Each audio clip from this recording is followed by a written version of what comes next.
네, 안녕하세요. 10월 9일 토요일 새벽 기도 시작하겠습니다. 기도드리겠습니다. 은혜로우신 우리 아버지 주의 은총을 감사와 찬송을 드리옵나이다. 참으로 결실의 계절 가을을 맞이했습니다. 금년 한 해 돌아볼 때 참으로 주님 앞에 부끄럽고 죄송스러운 것이 많지만 그러나 우리가 뿌렸던 작은 씨앗이라도 열매를 거두기를 원합니다. 이번 이 가을의 계절을 맞이해서 우리 사랑하는 성도들 열매로 주님 앞에 갚아드리는 귀한 계절이 되게 하여 주옵소서. 오늘 하루도 주님 앞에 의탁합니다. 친히 인도하여 주시옵소서. 주님과 함께 동행하는 복된 발걸음 될 줄 믿사옵고 예수님의 이름으로 기도드리옵나이다. 아멘. 네, 찬송가 502장입니다. 빛의 사자들이여 어서 가서 어둠을 물리치고 502장입니다. 예전 찬송가는 259장입니다. 빛의 사자들이여 어서 가서 어둠을 물리치고 주의 진리 모르는 백성에게 복음의 빛 비춰라. 빛의 사자들이여 복음의 빛 비춰라. 죄로 어두운 밤 밝게 비춰라. 빛의 사자들이여 선한 사역 위하여 힘을 내라. 주 함께 하시겠네. 주의 크신 사랑을 전파하며 복음의 빛 비춰라. 빛의 사자들이여 복음의 빛 비춰라. 죄로 어두운 밤 밝게 비춰라. 빛의 자들이여 주님 부탁하신 말 순종하여 이 진리 전파하라. 산을 넘고 물 건너 힘을 다해 복음의 빛 비춰라. 빛의 사자들이여 복음의 빛 비춰라. 죄로 어두운 밤 밝게 비춰라. 빛의 사자들이여 동서남북 어디나 땅끝까지 주님만 의지하고 눈 어두워 못 보는 백성에게 복음의 빛 비춰라. 빛의 사자들이여 복음의 빛 비춰라. 죄로 어두운 밤 밝게 비춰라. 빛의 사자들이여. 아멘. 네, 오늘은 로마서 10장 14절로 21절까지 보겠습니다. 로마서 10장 14절로 21절까지 이제 봉독해 드립니다. 그런즉 저희가 믿지 아니하는 일을 어찌 부르리요? 듣지도 못한 일을 어찌 믿으리요? 전파하는 자가 없이 어찌 들으리요? 보내심을 받지 아니하였으면 어찌 전파하리요? 기록된 바 아름답도다. 좋은 소식을 전하는 자들의 발이여 함과 같으니라. 그러나 저희가 다 복음을 순종치 아니하였도다. 이사야가 가로되 주여 우리의 전하는 바를 누가 믿었나이까 하였으니 그러므로 믿음은 들음에서 나며 들음은 그리스도의 말씀으로 말미암았느니라. 그러나 내가 말하노니 저희가 믿지 아니하였도다. 그렇지 아니하냐. 그 소리가 온 땅에 퍼졌고 그 말씀이 땅끝까지 이르렀도다 하였느니라. 그러나 내가 말하노니 이스라엘이 알지 못하였느뇨? 먼저 모세가 이르되 내가 백성 아닌 자로서 너에게 시기나게 하며 미련한 백성으로서 너희를 노엽게 하리라 하였고, 또한 이사야가 매우 담대하여 이르되 내가 구하지 아니하는 자들에게 찾음 받으고 내게 문의하지 아니하는 자들에게 나타났노라 하였고, 이스라엘을 대하여 가라사대 순종치 아니하고 거스려 말하는 백성에게 내가 종일 내 손을 벌렸노라 하셨느니라. 아멘. 네, 우리 오늘은 아름다운 발걸음 이런 제목으로 함께 말씀을 나누겠습니다. 여러분, 우리 길을 가다 보면 발걸음도 가볍게 참 이렇게 걸어가는 사람들이 있습니다. 여러분, 이 발걸음에는 아주 아름다운 발걸음이 있습니다. 일을 행하러 나가는 그 발걸음이 아름답습니다. 학교로 공부하러 가는 학생들의 발걸음이 아름답습니다. 행군하는 군인들의 발걸음이 아름답습니다. 운동 경기에 참가한 선수들의 발걸음이 아름답습니다. 교회당에 예배를 드리러 가는 발걸음이 아름답습니다. 그런데 무엇보다 가장 아름다운 발걸음이 있습니다. 그것은 바로 복음을 전하는 발걸음입니다. 사도 바울은 로마서 9장에서 구원 문제에 있어서 하나님의 주권을 강조했습니다. 한 사람이 구원받고 하나님의 자녀가 되는 것은 하나님의 주권적인 영역이라고 하는 것입니다. 그랬던 그가 로마서 10장에 들어서서는 복음 전도의 중요성을 강조하고 있습니다. 여러분, 구원이 하나님의 주권적인 영역이라면 굳이 전도할 필요가 있을까요? 여러분, 구원에 있어서 이 하나님의 주권과 전도 활동과는 어떤 관계가 있는 것일까요? 여러분, 구원은 하나님의 주권적인 역사로 시작되지만 우리들의 전도를 통해서 성취된다고 하는 것을 우리들은 알아야 됩니다. 그러게 14절 말씀 보면 그런즉 저희가 믿지 아니하는 일을 어찌 부르리요 듣지도 못한 일을 어찌 믿으리요 전파하는 자가 없이 어찌 들으리요 보내심을 받지 아니하였으면 어찌 전파하리요 기록된 바 아름답도다 좋은 소식을 전하는 자들의 발이여 함과 같으니라 라고 했습니다. 여러분, 여기서 사도 바울은 한 사람이 믿음을 갖게 되는 단계를 말하고 있습니다. 그것은 누군가 이제 선교사로 파송을 받아야 되고 파송받은 선교사가 복음을 전하고 또 복음을 전할 때 복음을 듣게 되고 복음을 듣게 될 때 믿음을 갖게 된다고 하는 것입니다. 복음을 전파하는 사람이 없이 복음을 들을 수 없고 복음을 듣지 않고는 믿음을 가질 수가 없다고 하는 것이죠. 물론 복음을 들었을 때 믿는 사람이 있는 반면 믿지 않는 사람도 있습니다. 17절에서도 믿음은 하나님의 말씀을 들을 때 생깁니다. 다시 말해서 말씀을 들은 후에 그 말씀을 받아들이는 사람이 구원을 얻게 되는 것이죠. 물론 말씀을 전해도 그 말씀을 받아들이지 않으면 믿을 수가 없는 것이죠. 18절에 보시면 그러나 내가 말하노니 저희가 듣지 아니하였느뇨 그렇지 아니하다. 그 소리가 온 땅에 퍼졌고 그 말씀이 땅끝까지 이르렀도다 하였느니라 라고 했습니다. 여러분, 복음을 들었음에도 불구하고 그 말씀을 받아들이지 않으면 구원에 이를 수가 없습니다. 여러분, 하나님께서 이스라엘 백성들을 얼마나 사랑하셨습니까? 21절에 보면 이스라엘을 대하여 가라사대 순종치 아니하고 거스려 말하는 백성에게 내가 종일 내 손을 벌렸노라 라고 했습니다. 여러분, 하나님께서는 이스라엘 백성들을 향해서 끝없이 손을 벌렸습니다.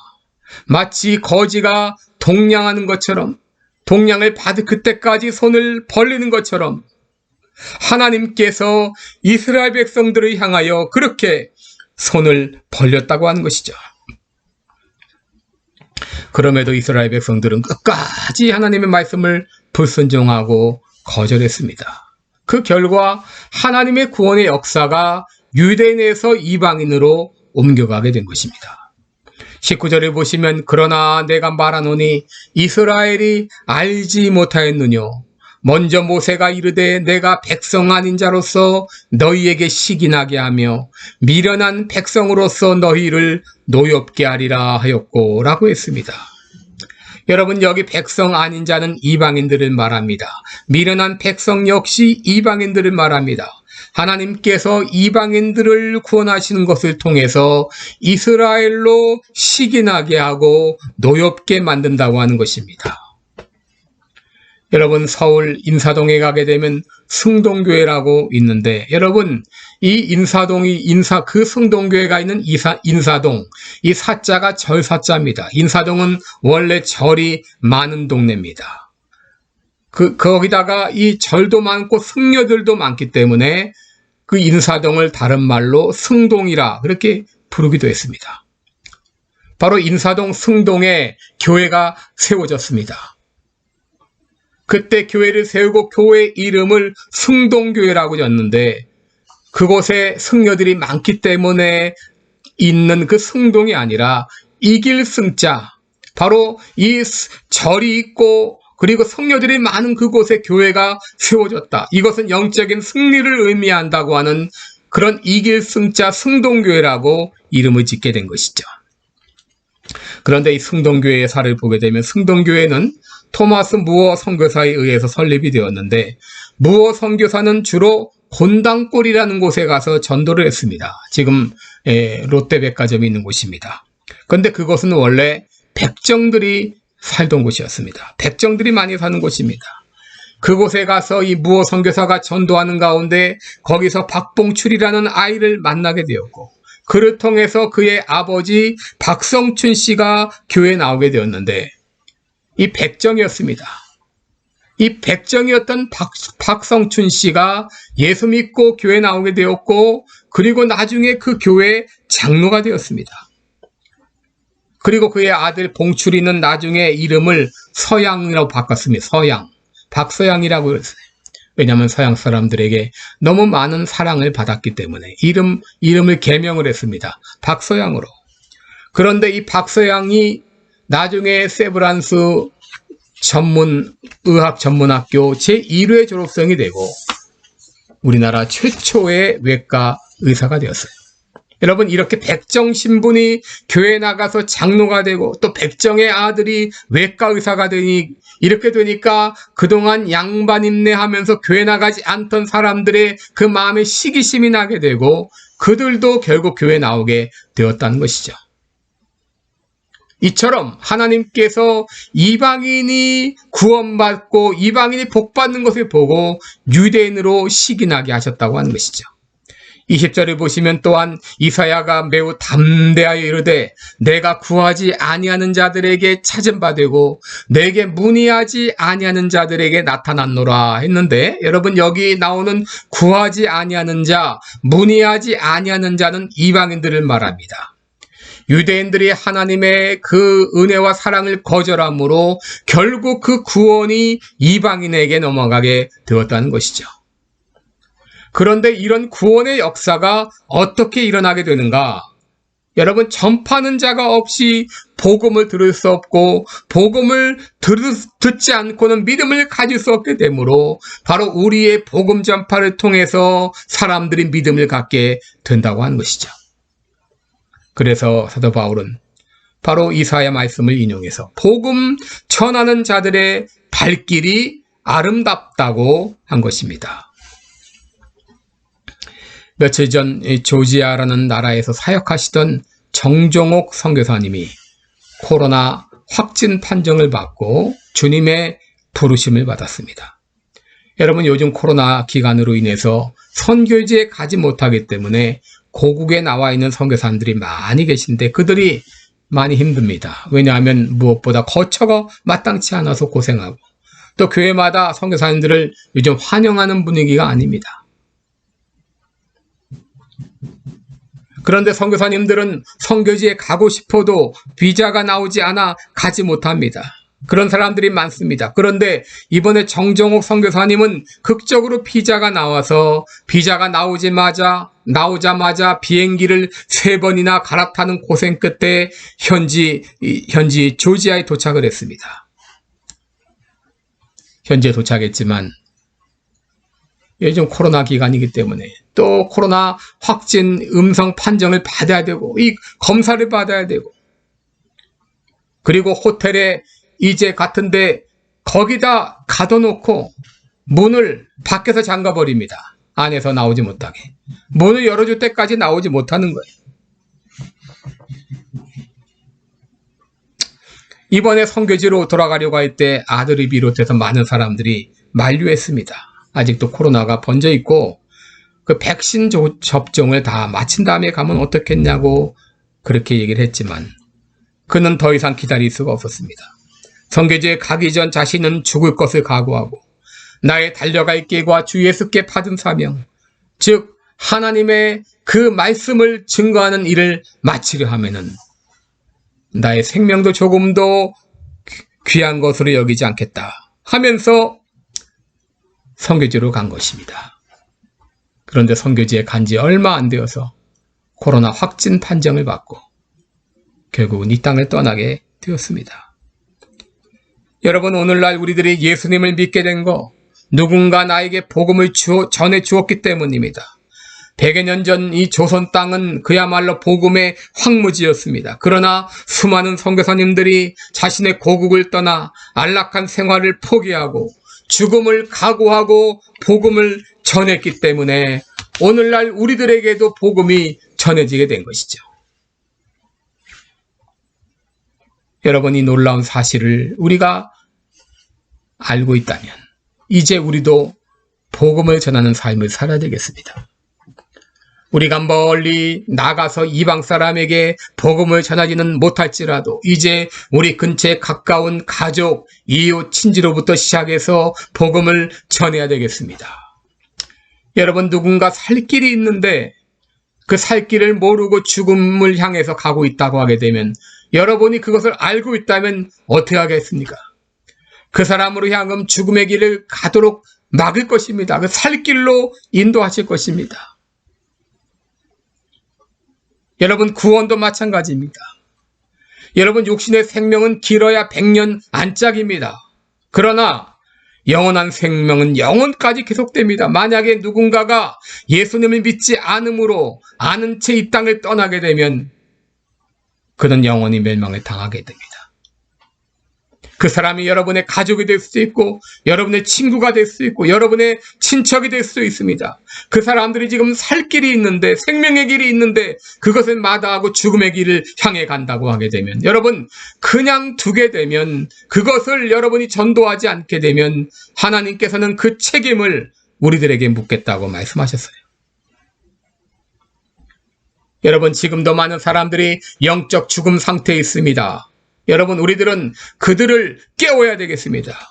멸망길로 치닫고 있는 그 사람들을 향해서 온 마음과 온 힘을 다해서 복음을 전하는 아름다운 발걸음이 되시기를 주님의 이름으로 축원합니다. 기도드리겠습니다. 은혜로우신 우리 하나님 아버지, 웬 은혜입니까? 웬 사랑입니까? 수많은 사람들이 죽음을 각오하고 자신의 고국을 떠나서 안락한 생활을 포기하고 복음을 전했기에 그 복음이 오늘날 나에게까지 전달이 되었습니다. 복음을 받고 구원받은 우리들, 이제 그 사랑과 그 은혜에 감격해서 우리도 복음을 전하는 아름다운 발걸음 되기 원합니다. 내 집 근처에 가까운 가족, 친지, 친구들부터 시작해서 많은 사람들에게 내가 받은 그 사랑과 은혜를 나누며 복음을 증거하는 우리들 되게 하여 주옵소서. 예수님의 이름으로 기도드리옵나이다. 아멘. 네, 오늘도 복된 그런 하루 되시고 또 복된 주말 맞이하시기 바랍니다. 고맙습니다.